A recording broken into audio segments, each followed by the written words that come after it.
Good morning again, students. As we earlier discussed on new chapters, it is the biotechnology principles and processes. In previous class, we discussed about the introduction of biotechnology, how biotechnology form, what are the scope in future, what are the principles of biotechnology, and what are the concepts for developing the principles of genetic engineering. Now, today we are going to discuss our next topic, that is how we can produce a rDNA.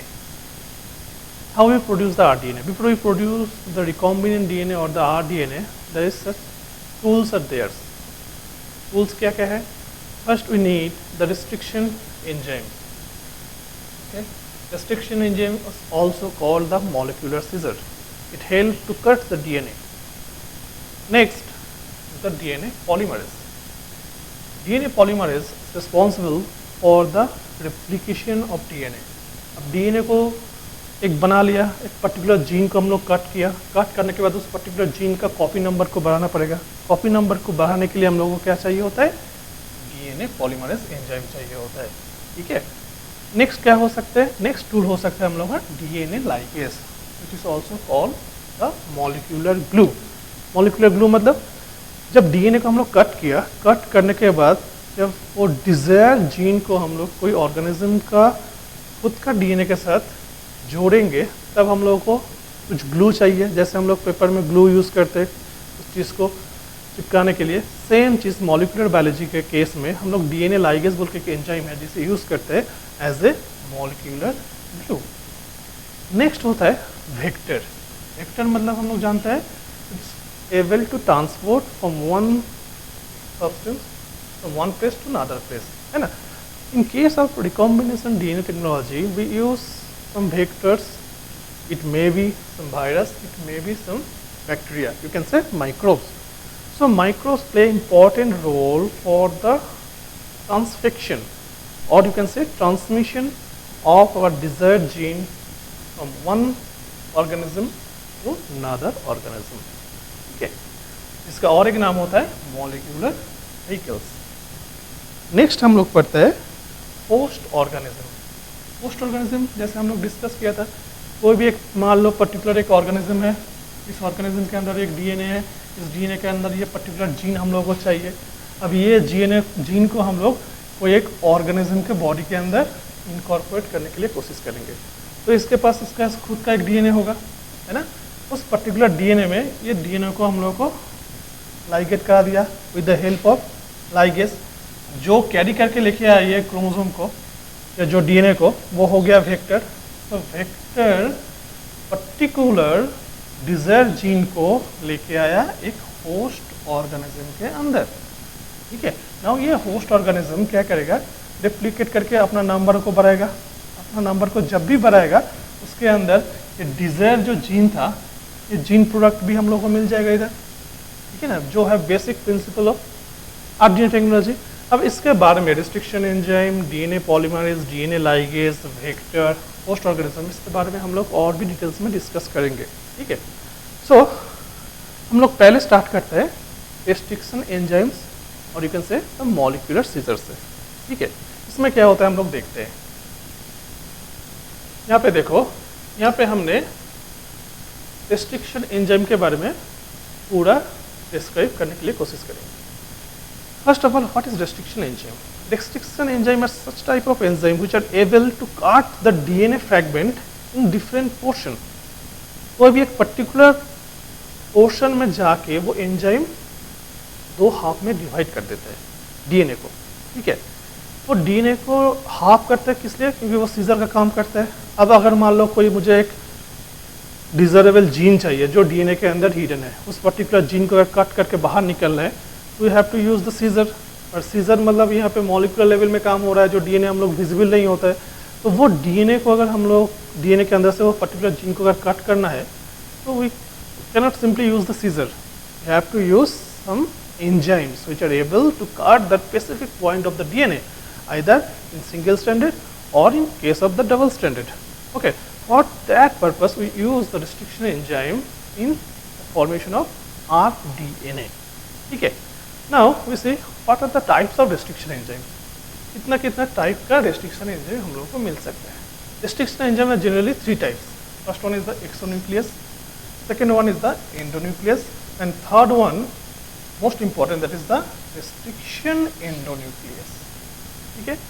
अभी हम लोग देखते हैं कि exonuclease कैसे काम करता है. ठीक है ना. अब एक्सोन्यूक्लियस क्या होता है? Exonuclease, this is an enzyme which remove the nucleotides from 5 prime or 3 prime ends of a single stranded DNA or at only single strand of the double stranded DNA. क्या समझा हम लोग? से फॉर एग्जाम्पल मान लो ये हम लोग का एक डिजायर डीएनए है. ये डीएनए के अंदर ये पर्टिकुलर पोर्शन को हम लोगों को रिमूव करना है. तो रिमूव करने के लिए हम लोग एक्सोन्यूक्लियस यूज किया. तो exonuclease have the ability to cut the DNA strand, either it may be single stranded DNA or it may be double stranded DNA, doesn't matter. It can cut the nucleotides. Nucleotides मतलब A, T, G, C, A, ये सब nucleotide होता है ना. अब A है तो A के ऑपोजिट में क्या रहेगा? हमेशा C आता है. ठीक है ना. G के ऑपोजिट में हमेशा C आता है. ऐसा होता है nucleotide. So exonucleases have the capacity to cut the nucleotides at the end of any DNA. DNA का दो एंड होता है, 5 प्राइम एंड 3 प्राइम एंड. ठीक है. डबल स्टैंडर्ड है तो anti parallel to each other हम लोग को पता ही है. तो anti parallel to each other मतलब एक 5 प्राइम टू 3 प्राइम होगा और एक 5 टू 3 होगा. अब ये पर्टिकुलर डीएनए का कोई भी एक एंड में इधर वो सिंगल स्ट्रैंड में कट कर सकता है या डबल स्ट्रैंड में रिस्पेक्टिवली कट कर सकता है. अगर वो एंजाइम कट करेगा, कोई एक एंड पोर्शन में कट करेगा, तो हम लोग को ऐसा एक फ्रैगमेंट मिलेगा. ठीक है. तो exonuclease can cut the DNA strand eight there and. ये होता है एक्सोन्यूक्लियस. नेक्स्ट होता है एंडोन्यूक्लियस. सेम हियर एंडोन्यूक्लियस के लिए भी हम लोग एक डीएनए स्ट्रैंड बनाया है. ठीक है. नाउ द कैपेसिटी और the ability of endonuclease is that it can cut the DNA strand from the middle part. From the middle part. It doesn't cut the nucleotide from their end. ये end से cut नहीं कर सकता है. ये कहाँ से कट करेगा? Only and only at the middle of the DNA. Such type of restriction enzyme is called the endonuclease. Okay. Now the third type. The third type is the restriction endonuclease. Such restriction endonuclease considers such type of nuclease which can cut the DNA at the specific point when it recognize the palindromic sequence. कौन सा sequence होता है? Palindromic sequence. Palindromic sequence. अब ये palindromic sequence क्या है? Palindromic sequence मतलब जो कि ना फॉरवर्ड और रिवर्स दोनों साइड से सेम होता है. अब ये restriction endonuclease can detect, can recognize the palindromic sequence and cut from that palindromic sequence to make it two half of the DNA. Say for example palindromic sequence का एक example हम लोग लेते हैं. जैसे हम लोग लेते हैं मलयालम.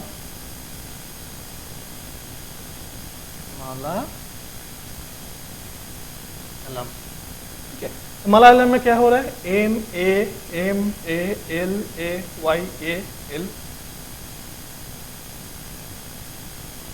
M मलयालम. तो इसमें क्या हो रहा है?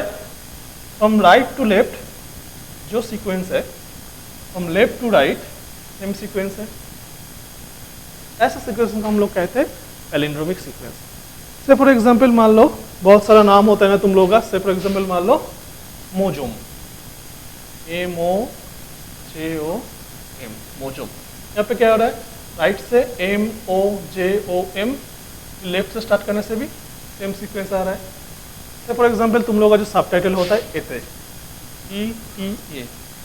It's also the example of palindromic sequence. क्योंकि फॉरवर्ड और रिवर्स बोथ डायरेक्शन में जब सीक्वेंस सेम होता है तब हम उसे कहते हैं palindromic sequence. Now in case of restriction endonuclease में क्या होता है it can simply cut when it detects a palindromic sequence present in a particular DNA. जहाँ पे मिल जाएगा वहाँ पे वो कट करेगा, ठीक है ना।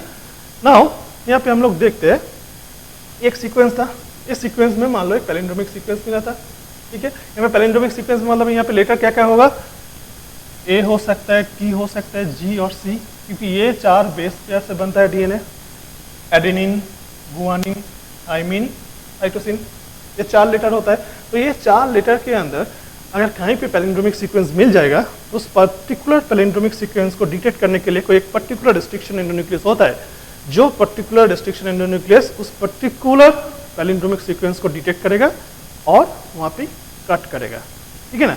यहाँ पे हम लोग दिखाया है कि मान लो ये एक डीएनए था, अब ये डीएनए में यहाँ पे पर्टिकुलर एक सेक्शन में कट कर दिया, एक पर्टिकुलर रिस्ट्रिक्शन एंडोन्यूक्लियस एंजाइम, ठीक।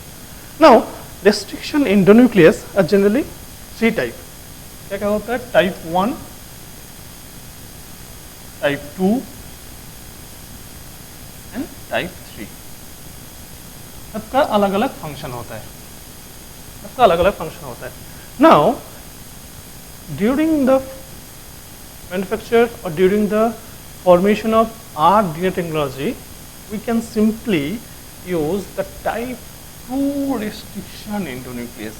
हम लोग सिर्फ टाइप 2 restriction endonuclease को यूज करते हैं for the preparation of R DNA technology, ठीक है, गुड। तो ये हो गया restriction endonuclease के बारे में, overall restriction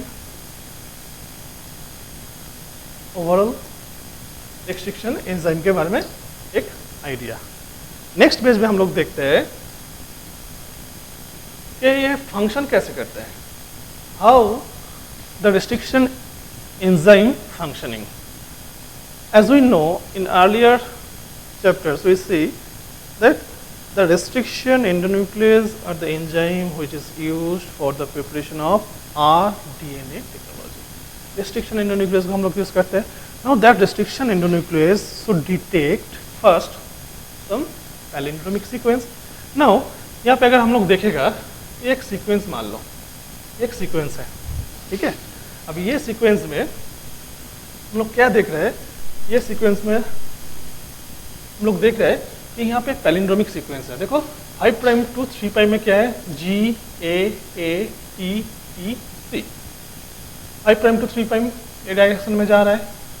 now 5 prime to 3 prime anti parallel to each other, G A A T T C। तो ये हो गया एक palindromic sequence, palindromic sequence which are present within the DNA। now restriction endonuclease cut the DNA by means of 2 type of formation of end। first one is the sticky end, it can produce the sticky end or it can produce the blunt end। but during the formation of rDNA technology we can use such type of restriction endonuclease which are able to cut the DNA by means of sticky end। generally we can't use the restriction endonuclease which cut the DNA by means of blunt or flaccent, ठीक है, हम लोग नहीं use करते, हम लोग sticky and को simply use करते हैं। तो यहाँ पे देखो हम लोग एक restriction endonuclease का एग्जांपल लेते हैं। restriction endonuclease का एक एग्जांपल है ECO-R1। अभी ECO-R1 कहाँ से आया है, ये नेमिंग कहाँ से आया है हम लोग बाद में देखेगा। अभी के लिए just soon low, ECO-R1 is the example of restriction endonuclease। now that ECO-R1 restriction endonuclease can detect the palindromic sequence। तो वो पैलिंड्रोमिक सीक्वेंस क्या होगा, ये होगा वो पैलिंड्रोमिक सीक्वेंस GAATTC। अब जब ये पैलिंड्रोमिक सीक्वेंस एक डीएनए के अंदर कहीं पे मिल जाएगा, then that particular ECO-R1 can cut the DNA both the strand in between G and A के बीच कट करेगा। तो G एंड A के बीच अगर कट करेगा तो हम लोग को 2 फ्रेगमेंट मिलेगा। देखो यहाँ पे 2 फ्रेगमेंट मिल गया, एक फ्रेगमेंट है और ये एक फ्रेगमेंट है ना। तो ये जो 2 फ्रेगमेंट है, 2 फ्रेगमेंट में कट कैसे किया, देखो यहाँ पे सिर्फ G है, बाकी पोर्शन नहीं है। यहाँ पे पूरा CTTA है, एक फ्रेगमेंट हो गया। यहाँ पे और एक फ्रेगमेंट क्या है, यहाँ पे पूरा जो 5 प्राइम टू 3 प्राइम है पूरा है AATTC। और इसका नीचे क्योंकि हम लोग इधर से कट किया था ना, इधर से कट किया था, तो इसलिए यहाँ पे देखो जी के बाद और कुछ नहीं है। तो ये जो एक बन गया ना, ये जो ऐसा एक बन गया स्ट्रक्चर, ये स्ट्रक्चर को हम लोग कह रहे हैं कि एग्जाम्पल ऑफ स्टिकी एंड। ये जो स्टिकी एंड हम लोग देखा ना, एक दूसरे का पैरेलल है ना। तो restriction endonuclease which can cut the DNA by the formation of EcoR1, we can simply get the sticky end, which are more essential for the preparation of our DNA technology. ठीक है, तो हो गया EcoR1 का। फिर हम लोग अगर पूछेगा क्वेश्चन में आएगा what is the palindromic sequence for EcoR1, so you can simply write the 5' to 3', 5' to 3', that is the GAATTC. Okay. Now we consider our next functioning. It can also cut the DNA by means of blunt end. Blunt end में क्या हो रहा है देखो, यहाँ पे simply देख रहे हैं, यहाँ पे एक सीक्वेंस है, ठीक है। ये सीक्वेंस को काट करने के लिए हम लोग के पास एक रेस्ट्रिक्शन एंडोन्यूक्लियस एंजाइम है जिसका नाम होता है SAM1. Now SAM1 can cut the DNA from the middle part. यहाँ पे सीक्वेंस क्या था, C C C G G G, antiparallel C C C G G G. Now SAM1 have the ability to cut the DNA at both the strand from a same point. ये same point से cut कर रहा है, तो same point से अगर cut करेगा तो हम लोगों को यहाँ पे क्या सीक्वेंस मिलेगा, दो फ्रैगमेंट मिलेगा। ये एक फ्रैगमेंट है, फ्रैगमेंट 2 है, फ्रैगमेंट 1, फ्रैगमेंट 2। तो एक फ्रैगमेंट 1 में क्या हो गया, ऐसा एक डीएनए मिलेगा, फ्रैगमेंट 2 में ऐसा एक फ्रैगमेंट मिलेगा। तो ये क्या कर रहा है, ब्लंट एंड प्रोड्यूस कर रहा है। तो जब हम लोग देखेगा कि डीएनए जो जीन, डिजायर जीन हम लोग को मिल गया, उस जीन को हम लोग ऑर्गेनिज्म का जो खुद का डीएनए होता है उसका साथ लाइगेट करना पड़ता है with the help of ligase, जो एंजाइम हम लोग डिस्कस किया था टूल्स के अंदर। तो वो लाइगेशन में ये चीज़ को, ये दोनों फ्रैगमेंट को जुड़ने के लिए जितना टफ होता है उतना टफनेस स्टिकी एंड के टाइम में नहीं होता है। इसीलिए हम लोग स्टिकी एंड को ज़्यादा कंसीडर करता है for the preparation of R DNA technology. ठीक है, समझ में आया functioning of restriction endonuclease. Next page में हम लोग देखते हैं कि naming of restriction endonuclease. Naming of, हम लोग ये जो टर्म हम लोग यूज किया था ना, ये EcoR1, ये EcoR1 सिंपली हम लोग ऐसे ही लिखना पड़ेगा, E capital, C small, O small, R capital, और जो ये 1 दिख रहा है इट्स इन रोमन टाइप। ऐसे ही लिखना पड़ता है। क्यों लिखना पड़ता है, इसके पीछे भी रीजन होता है। EcoR1 is the example of restriction endonuclease which are isolated from a bacteria which is called the Escherichia coli, short form E. coli. It's a bacteria. Okay. So the naming. First क्या point हम लोग लिख सकते हैं? First point होता है the name of the restriction endonuclease. The first letter should be coming from the first letter of the generic name. जो generic name में जो फर्स्ट लेटर आएगा वो पहले आएगा। ठीक है, नेक्स्ट 2 लेटर, ये जो 2 लेटर है, this 2 letter is coming from the 2 letter from the specific epithet और स्पेसिफिक नेम। ठीक है, next the R stand for the strain. As we know bacteria are different strain. ठीक है, बैक्टीरिया का बहुत सारा डिफरेंट स्ट्रेन होता है, जबकि वो सेम स्पीसीज है पर उसका बहुत डिफरेंट स्ट्रेन होता है। ये R stand for 1 type of strain. ठीक है, अब R स्ट्रेन के अंदर जो 1 लिखा है रोमन हरफ में, ये 1 का मतलब होता है ये कौन सा, अकॉर्डिंग टू देयर ऑर्डर। से फॉर एग्जांपल EcoR1 है, मतलब एस्चेरिका कोलाई का जो R स्ट्रेन है, R स्ट्रेन से फर्स्ट टाइम जो एंडोन्यूक्लियस एंजाइम हम लोग आइसोलेट किया था उसका नाम 1 रख दिया। अगर मान लो हम लोग सेकेंड टाइम और एक डिफरेंट टाइप्स ऑफ एक रेस्ट्रिक्शन एंजाइम को हम लोग आइसोलेट किया, तो उसका नाम हम लोग क्या लिखेगा, उसका नाम हम लोग सिंपली लिखेगा EcoR2, मतलब according to their isolation time. First जिसको आइसोलेट करेगा उसको रोमन लेटर में 1 लिखेगा, अगर सेकेंड टाइम कर रहा है तो फिर सेकेंड, थर्ड करने से थर्ड, ऐसे ही चलता रहेगा। ठीक है, ये होता है the naming of restriction enzyme, which is very important question for CBSE, और you can say for NEET purpose, क्योंकि नेमिंग ऑफ रेस्ट्रिक्शन एंजाइम का जो फुल फॉर्मूला है वो इधर ही होता है कि हर letter signifies some things which are coming from a bacteria from where it can be isolated. ठीक है ना, तो हो गया naming of the restriction enzyme.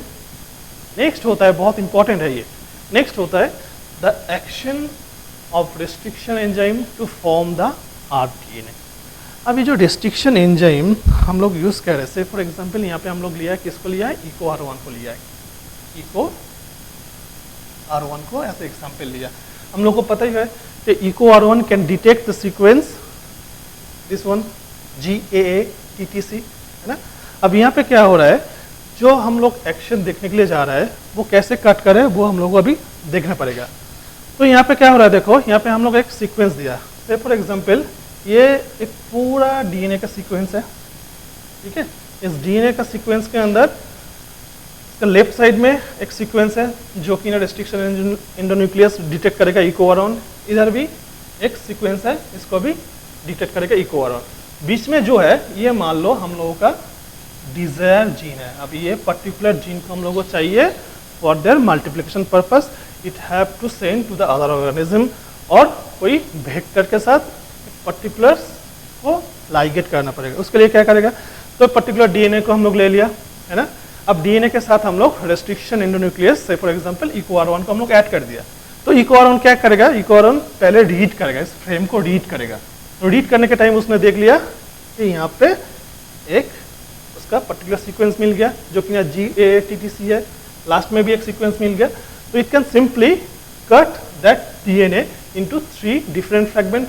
ये एक फ्रैगमेंट हो गया, ये एक पूरा फ्रैगमेंट हो गया, और यहाँ पे और एक फ्रैगमेंट मिल गया। तो देखो ये फ्रैगमेंट तो हम लोग का कुछ काम का नहीं है, तो इसको हम लोग डिस्कट कर देगा। ये भी कुछ काम का नहीं है, इसको भी हम लोग डिस्कट कर देगा। तो कौन सा फ्रैगमेंट को रखेगा, ये फ्रैगमेंट को रखेगा। क्यों रखेगा, क्योंकि इसमें ये जो पोर्शन था हम लोग डिसाइड किया था, ये डिजायरेबल जीन है, डिजायरेबल जीन यहाँ पे हम लोग को मिल गया। ठीक है, अब ये पार्ट तो एक मिल गया, अब ये पार्ट को हम लोगों को क्या करना पड़ेगा, लाइगेट करना पड़ेगा। किसके साथ करना पड़ेगा, वेक्टर या प्लाज्मिड के साथ करना पड़ेगा। प्लाज्मिड क्या है, वो वेक्टर जब हम लोग पढ़ेगा तब हम लोग को समझ में आएगा। से for example it's a sequence of plasmid, ये एक प्लाज्मिड था। अब ये प्लाज्मिड के अंदर भी इको आर1 अपना एक सीक्वेंस को देख लिया, सीक्वेंस इसको भी मिल गया। तो जब भी सीक्वेंस मिल जाएगा, as you know, it can cut the DNA in between G and A। तो ये G और A के बीच ये भी कट कर दिया। तो कट करने से क्या होगा, ये भी एक स्टिकी एंड बन गया। ठीक है, ये स्टिकी एंड और इसका स्टिकी एंड दोनों एक दूसरे का ऑपोजिट है। तो it can easily make the bond by means of hydrogen bond. Hydrogen bond के साथ वो इजीली एक दूसरे से जुड़ जाएगा, and with the help of ligase enzyme. जो लाइगेज एंजाइम पहले से ही हम लोग के पास था, वो एंजाइम का काम ही था कि दो डीएनए को एक साथ जुड़ना। तो यहाँ पे हम लोग एक स्टिकी एंड बना दिया जो डिजायरेबल जीन था। अब वो जीन को अगर ट्रांसफर करना है तो हम लोग को एक वेक्टर के साथ ऐड करना पड़ेगा। वो वेक्टर के पास भी सेम सीक्वेंस था, तो इको आर1 जब ऐड किया तो इसको भी एक स्टिकी एंड में काट दिया, और डिजायर जीन को भी स्टिकी एंड में काट दिया। तो दो जब स्टिकी एंड हम लोग को मिल जाएगा जो कि ना एक दूसरे का एंटी पैरेलल है, तो easily it can connect and it will form the hydrogen bond with the help of ligase enzyme. This is called the action of restriction endonuclease enzyme to form the rDNA. अब rDNA कैसे बन गया, क्योंकि ये तो पहले से ही एक अलग डीएनए था, ठीक है ना। इसका भी एक अलग डीएनए था जो कि ना बैक्टीरिया के अंदर था। तो अभी हम लोग के पास क्या हो गया, तो हम लोग के पास अभी हम लोग के पास क्या मिल जाएगा, हम लोग के पास दो अलग अलग सीक्वेंस मिल जाएगा। पहले एक सीक्वेंस था जो कि हम लोग का डिजायर डीएनए था, उस डीएनए का क्या मिला था हम लोग के पास, ऐसा एक सेक्शन मिल गया था।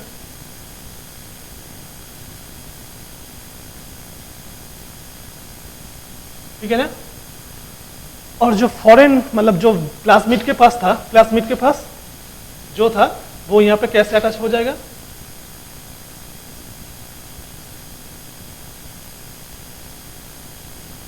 ठीक है, ऐसा अटैच हो गया, और बीच में फिर से हाइड्रोजन बॉन्ड बन जाएगा।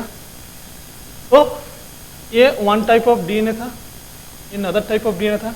अब ये दो डीएनए एक जगह में मिक्स हो गया, ठीक है। तो वन डीएनए और टू डीएनए अभी एक जगह में हो गया। That's why it's called the recombinant DNA और you can say the RDNA। ऐसे हम लोग RDNA बनाता है। अब एक्चुअली ये RDNA कैसे बनता है हम लोग बाद में डिस्कस करेगा। पहले हम लोग कंप्लीट करते हैं कि what are the tools for the preparation of RDNA। तो उसके अंदर जो फर्स्ट था पॉइंट हम लोग थोड़ा देख लेते हैं। फर्स्ट पॉइंट में हम लोगों को क्या था? फर्स्ट पॉइंट में हम लोगों को था रेस्ट्रिक्शन एंजाइम, ठीक है ना। अब ये रेस्ट्रिक्शन एंजाइम हम लोग पूरा कर लिया। नेक्स्ट डे में, नेक्स्ट क्लास में we will discuss the DNA polymerase, DNA ligase, vector and host. ठीक है, आज के लिए इतना ही। पर इतना याद रखो कि ये बहुत इंटरेस्टिंग सब्जेक्ट है, बहुत इंटरेस्टिंग चैप्टर्स है, इसके ऊपर पूरा फ्यूचर है। कोई अगर स्टूडेंट चाह रहा है बाद में जाके कोई रिसर्चर बनेगा, कोई PhD करेगा, तो ये बायोटेक्नोलॉजिकल फील्ड बहुत इंपॉर्टेंट है। इससे हम लोग को बहुत नॉलेज मिलता है। और ये बाय हार्ट करने का चैप्टर ही नहीं है, कि बाय हार्ट होगा ही नहीं। इसमें हर चीज़ के पीछे एक साइंटिफिक लॉजिक होगा। वो साइंटिफिक लॉजिक को हम लोग को, साइंटिफिक कनेक्शन को हम लोग को पकड़ना है। अगर हम लोग वो साइंटिफिक रीजन को अगर हम लोग जान लेगा, तब जाके ये सब्जेक्ट बहुत ईजी होगा। As we know, CBSE generally क्या करता है, CBSE का जो पहले सिलेबस था, वो सिलेबस के अकॉर्डिंगली चैप्टर 11, ये चैप्टर 11 था, तो चैप्टर 11 और चैप्टर 12 ये दोनों से 10 मार्क का क्वेश्चन आता है। ठीक है, 10 मार्क का क्वेश्चन आता है। अभी भी सेम ही आएगा।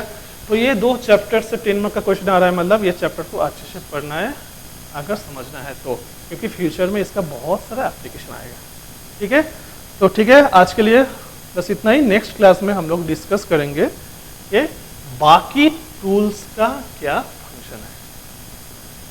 Thank you.